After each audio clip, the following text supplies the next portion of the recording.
বন্ধ করো নারী নির্যাতন বন্ধ করো নারী নির্যাতন না চলিব we want justice we want justice we want justice we want justice কিছুদিন পূৰ্বে কলকাতাত যেটো দুৰ্ঘটনা সংঘটিত হৈছিল এই দুৰ্ঘটনাটো যোৱাকালি আমাৰ অসমত ঢিঙতো সংঘটিত হৈছিল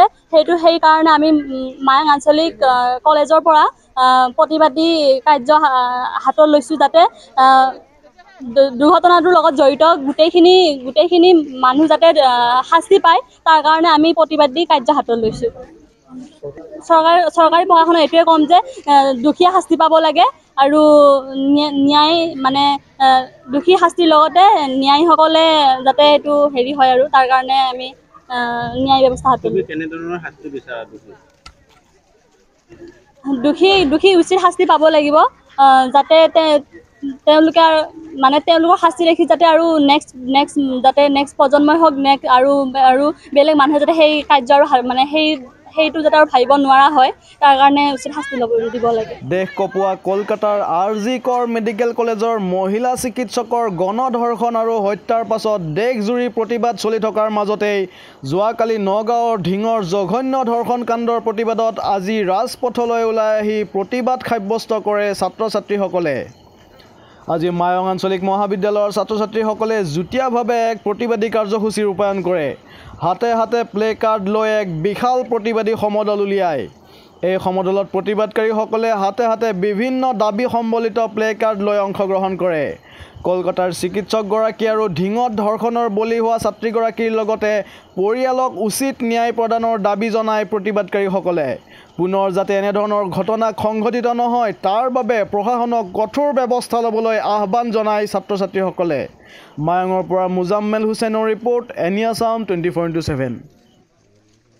প্ৰতিবাদী কাৰ্যসূচীটোৰ দ্বাৰা আমি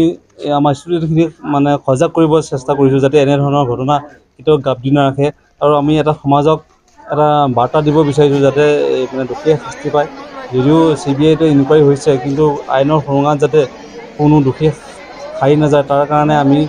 দাবী জনাইছোঁ আৰু আমাৰ ষ্টুডেণ্টখিনিকো সেই ধৰণৰ মানে কামত লগাই আমি এটা প্ৰতিবাদী কাৰ্যসূচী গ্ৰহণ কৰিছোঁ আচলতে দোষীয়ে দৃষ্টান্তমূলক শাস্তি পাব লাগে যাতে আনে সেইটো মনত ৰাখে মানে এটা মনত ৰখা ধৰণৰ শাস্তি হ'ব লাগে আৰু আইনী প্ৰক্ৰিয়াৰ মাজত সোমাই দীঘলীয়া হ'ব নালাগে মানে justice is delayed justice is denied বুলি কথা এষাৰ আছে মানে দেৰিকৈ শাস্তি পোৱাটো নোপোৱাৰ নিচিনা হৈ যায় গতিকে আমি দাবী জনাইছোঁ যে আমাৰ নতুন যিটো মানে আইনী ব্যৱস্থা ভাৰতীয় আইনী ব্যৱস্থা আহি আছে ন্যায় সংহিতাৰ জৰিয়তে অতি সোনকালে দোষীয়ে শাস্তি পায় আৰু এই শাস্তিৰ দ্বাৰা আন মানুহৰ তাতো এটা বাৰ্তা যায় যাতে তেওঁলোকে এই ধৰণৰ কামৰ পৰা বিৰত ৰাখিবলৈ বাধ্য হয়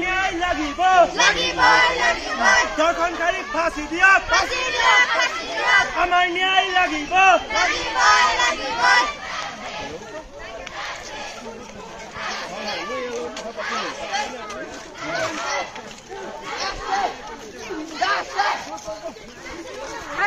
শাস্তি দিয়ক